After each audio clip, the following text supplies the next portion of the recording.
The neighborhood, Hell's 100 Acres, was very dark and dangerous, and one did not walk at all on Mercer Street. You only could walk in the middle of the block on West Broadway because the trucks were sucked into the building on either side of the street. So you had to either cross the street many times to get down the block, or you walk down the center of the street. Well, it's always been full of noise, and now the noises of new construction. I said, well, let's do something with this space. And Rosemarie at the same time said, well, I've got all this sculpture in the basement of my dealer's building. Why don't we move some of it in here? I've known Rosemarie for 27 years or so. I don't know if I've known anyone that long, except family. We met at a health club, and we became jogging partners. So we used to run around downtown Manhattan. Remember they had art on the beach and all the stuff going on downtown? When SoHo was the cheapest place in the city to live, and we didn't have any money.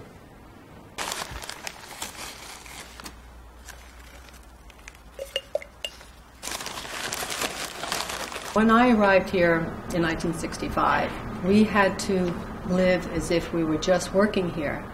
So my kitchen looks like an office, and I have my kitchen equipment in file drawers and lockers up until 1981, where there was a movement to legalize spaces. The landlords, of course, tried to evict the artists, and many of them did leave because they were frightened, and left because they didn't want to be litigated. We then had a group called the Lower Manhattan Loft Tenants Association, which then got all the loft tenants together, and then went to Albany, and then got the loft law intact. And we still have the loft law now, but many buildings became legalized. And in doing so, the landlord would be able to recapture the spaces, and they would chase the artists out. And so the artists probably, just scattered to the four winds, which they have. Many went to Brooklyn, Hoboken. Where else? They went, went upstate. They left, and I stayed. Of course, many years, there were many frightening years where we thought we had to leave immediately.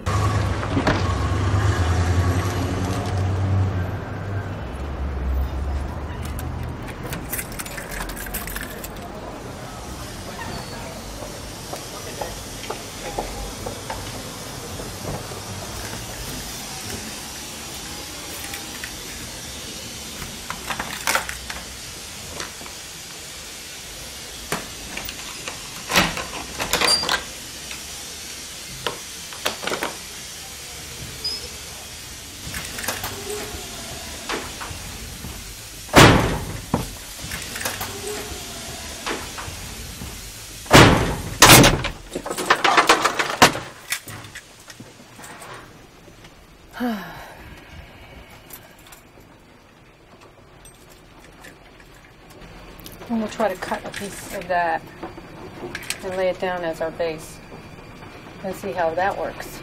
Even though it's a little flexible, it's very thin wire, but at least it's open mesh enough so that the concrete goes through. But then again, since it's thin set, the concrete could go through the tighter weave as well.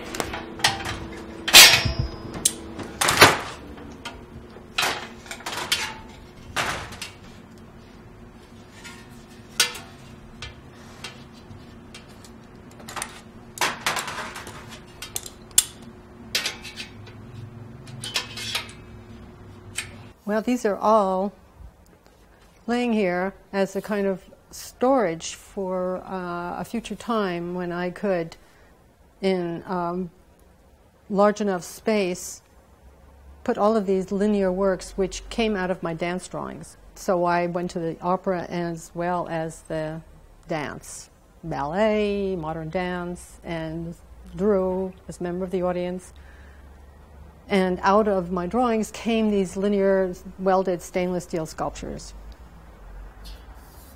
They are not in their position now of articulating the space. They are gathered here because I don't have space in my storage right now for them. So they're just hanging out. But they're kind of like nice to hang out with. They're made of 18-gauge stainless steel that I've bent and fleshed out on all four sides so that they are welded lines. Well, Tim Eaton, I've known him since the 80s. He had a gallery in San Francisco, the Eaton Show and Gallery, where I showed big 8-foot-tall flashers and armpit hairs and my charcoal portrait drawings, which is one of them is actually on the wall, and as well as smaller steel. Then he moved to Boca Raton, where he became a curator at the Boca Raton Museum, and then he opened up his new gallery in West Palm Beach. So Tim is coming by to see something that he may not be able to show because he may not be able to sell. What a treat. What a delightful treat. What do you think? They've evolved. Well, these are works that I just put up for you, Tim. Okay. These are already made pieces from 2000, 2001, 2002. Started after Corciano, after I came back from Italy, and continued. And then I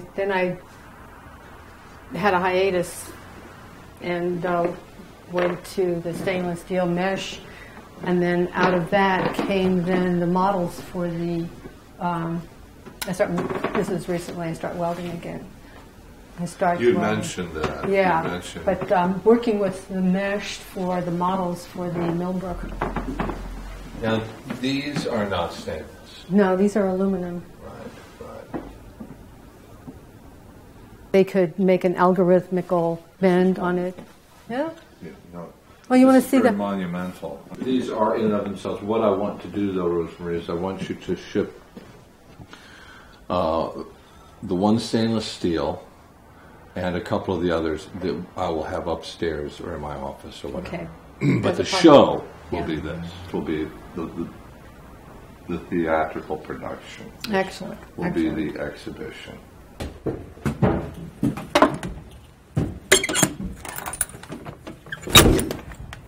Agnes Gund is purchasing Tuesday Tunnel. Agnes Gund is was the president of the Museum of Modern Art.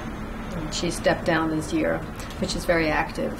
The curator, Arabella, and Agnes Gund will be discussing where this piece is going, which is a huge piece. It's up on the roof, and they're horrified that I put it up on the roof. You know, we have to find places for our works, and sometimes these places are in dangerous spaces, like up to the elements are going to attack it, or they're in wet storage basements, or they're in somebody's barn that termites have, sort of nibbled at it. And so, being a sculptor is like trying to find storage areas for your temporary, hopefully, storage areas for your work, because I work in the space of the room, the space of the place.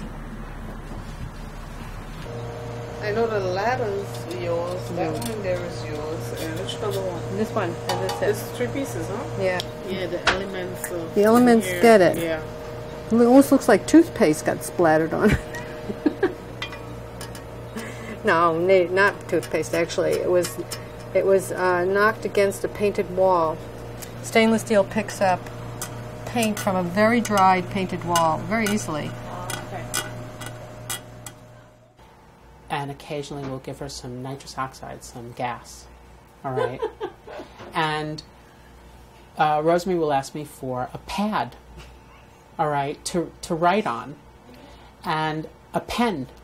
And here I am doing my dental work on her, and she's writing, and to me, I have trouble reading it because she's on nitrous a little bit, and she's sitting there, and she's writing, but she gets moments of inspiration, and all of a sudden she'll go, aha, or something, or and she'll write something down, all right, and then we'll have to stop so she can see if she can read it. All right, and then she'll go back and she'll write something else down. This happened the other day, and before you know it, she has the idea for a totally, different direction for her artwork. I just find that hilarious. It just cracks me up that people are having revelations while they're sitting in the dental chair.